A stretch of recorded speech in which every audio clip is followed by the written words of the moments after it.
Good evening, everybody. It's your pal Martin Metalhead here. Hope you're going well. Today I'm going to be talking about, journals, diaries. Something that you may or may not use in the everyday life. Literally, a diary is something that reminds you when you have appointments. You'll have a schedule from like 9 till 9, so you're going to do this, that, the other. When I was growing up in Oz, every Christmas my surrogate aunt would post these dinky diaries to my older brothers. And then I reached the age of teenagehood where I too deserved a dinky diary. So I literally remember just as a pre-teen just writing what I did every day in that diary, or let's say I went on holiday to Vincentia, or my mouse died, or I got a new goldfish. Just something like that, because you'd look back on the year and say, oh, this is what I did, and then you'd get another diary from my aunt every year. And then literally it tended to get personal during my high school years. I think around when I was like 15 to 17, I remember getting a diary every year, and if anyone really pissed me off at school, I would be writing like St. Patrick's Day, 17th of March, 2001. Miss White is a dickhead, or such and such is a fuckwit, or a bitch, or a cunt, or excuse my language. Yeah, like literally it got like personal, because I remember telling a student, I said, you should get a diary, and if somebody fucks around with you on a certain day, you just write it in your diary saying, oh, Alex Spazinko was a wanker. And then my mate was like, mate, if I had one of those, I would run out of space. And literally, I stopped buying those dinky diaries when I was like a teenager. I thought, no, this is something that I don't really need. Into my adulthood, my father and my mother split up. So when my dad moved to Cairns, he basically started writing what he did in a diary. And he's been doing that since he moved in 2006. So I remember when I first went to visit my father in Cairns in 2008, I noticed he always kept his diary about writing what he did every day. And then after not seeing him for 4 years, he's just showing me his personal diaries about what he's been up to. It's kind of like this book my father used to buy every year, the Friendship Book of Francis Gay. Look it up. It's basically day-to-day things of motivational quotes and what a person did in the year. Because I remember my father, he always had the Friendship Book from Francis Gay every year from the 70s, the 80s, and 90s, and noughties. Now it brings me to what I've been doing the last 2 years, okay?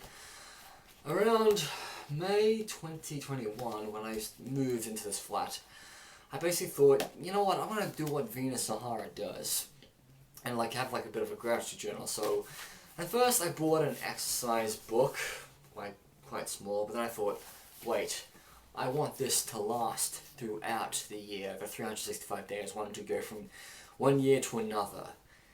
So literally, I bought an exercise book like this, or a notepad book, whatever you want to call it.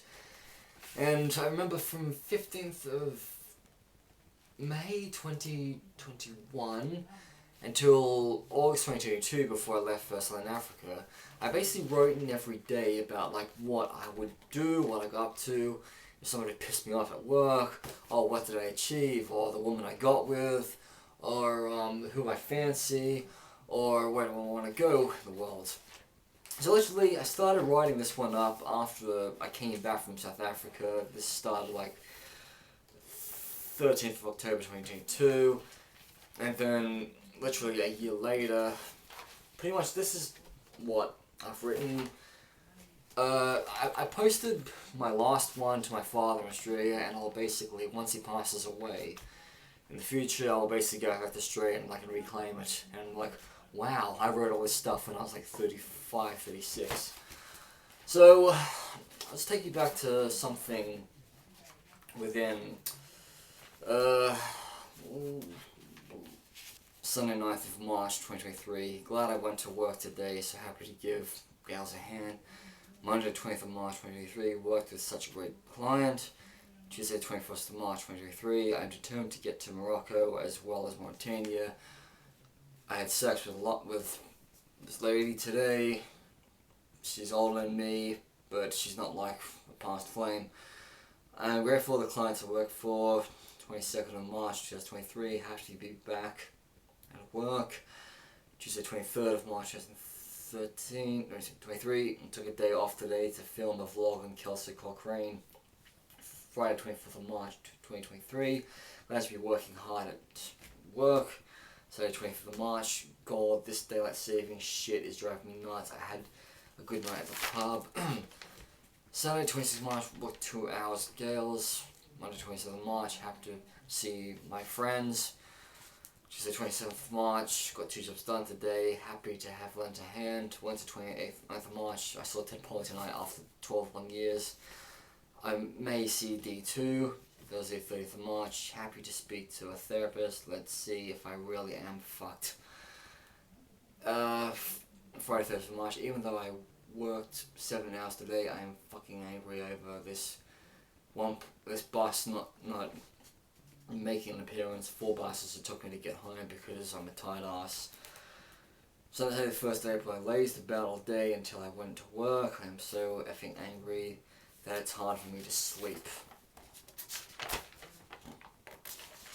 Like basically, you know, you have good days and you have bad days, but I really don't want to like remind myself like every 23rd of March that I got into a fight with a Bengali migrant in London who pissed me off, who asked me personal questions about my love life, who tried to tell me how to do my job, who I hated, who I ended up, you know, subscribing to a gay dating website many years ago. Because literally, I remember, you know, one bad day in Sydney was like a 24th of July, and then 2 years later I also had a bad day in Birmingham, like getting turned down from a job at the Hilton Hotel, so I thought, yeah, this day tends to, like, it has to repeat itself on me. So, it's kind of like, you know, birthdays, anniversaries, you don't forget, like, certain days when, you know, your favorite artist passes away, or your favorite friend was born, or when your parents got married, or when your parents broke up, or when, you know, you were last in a certain country, or the last time you saw somebody. It's always good to, you know, keep the memories alive. So I'm gonna post this to my father once I finish this, and literally I'm probably not gonna see this again until I ever go back to Australia, because like there are some things I do send to my mom, like my coins, my photos, my postcards, and then there's stuff I sent to my father, like I once sent him a cock ring that I once used many years ago, or I once sent him a photograph of this chick I used to hang out with, or actually I had a friend who was actually from Grenada, and I had a photograph of her together, a really nice one, and I sent it to my father. And when my dad got it, he framed it, and he told me about a Grenadian lady he met in Sydney, Australia. So every night my dad tells me that, he says goodnight to me and my friend Lena. So, boy, I just can't wait to return to Australia one day and just, you know, go through my childhood memories, or find out like what I left behind, because, you know, I've been away for 7 years. I don't say to my parents, oh, please send me back my baby photos, or please send me back Michael Bolton's guitar pick, or send me back my Bible that Wayne, my friend, gave to me. Because I'm like, it's in Australia, Mom and Dad can look after it. I'll reclaim it later on in life.